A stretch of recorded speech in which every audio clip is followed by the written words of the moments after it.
So what are we driving? Well, it's been a fascinating 24 hours because in the 24 years that I've been doing this, I don't remember the last time I got into a vehicle where I had absolutely no expectations in terms of the brand or the product. So we are in a BAIC, which sounds strange to pronounce, but that's how you do say it apparently. It's BAIC, which is Beijing Automotive Industry Corporation. Obviously a Chinese brand, but they've been around for more than 100 years. And then under BAIC, this is a Beijing, which is their premium kind of segment of vehicles, and this is the X55. So it's a BAIC Beijing X55. And interestingly enough, by the end of the year, apparently it'll be produced or assembled in Tabeja at a production facility that they've got there. That's great. Which is good for industry. Yeah. I mean, yeah. So also good for kind of parts availability and things like that. Yeah. So what are the pros? From the outset, I think it looks fantastic. Unlike some of the other Chinese brands, I don't think they've obviously stolen design elements from European models, which they tend to do to try and get people into showrooms. I think it looks fantastic on its own. Turns heads. Yeah, it turns a lot of heads. This color certainly helps. It's the bright red one. Yeah, there are some loose bits in it, but this car's got 15,000 Ks on it, so I won't knock it just yet. I think maybe it's had a hard life.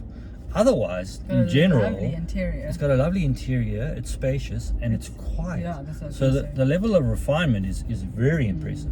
And very smooth. It's yeah. very comfortable. So the other positive, and to do with that, is it's got a 1500 turbocharged motor, which Beijing produces in collaboration with a German company called Meta. And it's never a bad thing to have the Germans on board in terms of engineering. So it's got a 7-speed dual clutch gearbox, which is good. It's got performance when you need it, so you're not lacking in that regard, and it's silky smooth, which is really good. Yeah.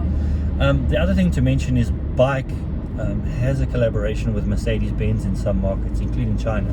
So some of the switchgear, including the indicator and the windscreen wiper stalks, the electric window controls, they are definitely Mercedes-Benz sourced.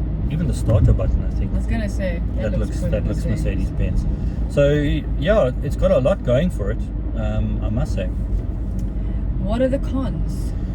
So it seems to be an Achilles heel of some of the Chinese brands, or most of them actually, is they can't quite match the level of efficiency and refinement in terms of drivetrain with the rest of the package. So I'm doing 9.6 liters per 100 kilometers. We've had it for 24 hours, and all we've done is our usual commute, so the school run, etc. So 9.6 is a little bit on the high side. If you can live with that, that's great. Dealer network might be a bit small for most people's likings currently. I think they're only up to around 20. So maybe in terms of after sales and servicing and things like that, it might be a bit tricky. And then the other big thing will be resale. So until the brand really establishes itself, I think resale, you might take a bit of a knock.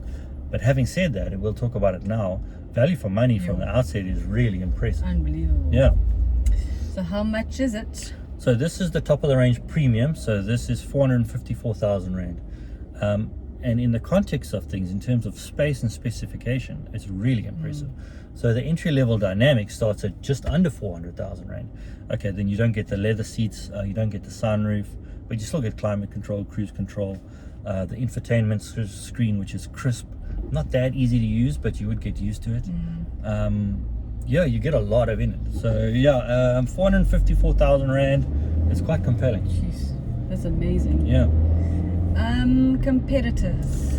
So there's quite a broad spectrum of competitors. At 454,000 Rand, I would think a T-Cross Highline might be a bit smaller than Much this smaller. inside. I have one. It's Yeah. much smaller. Cherry Tiggo 7 Pro, very nice product.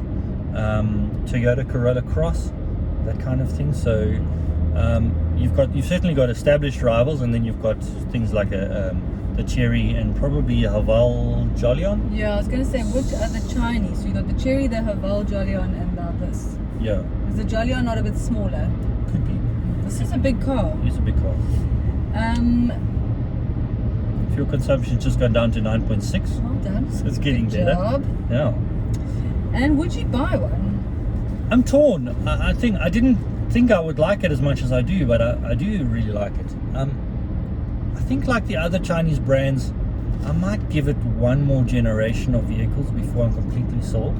But in terms of value for money, if 450,000 Rand is your budget, Wow. you're getting a lot of car.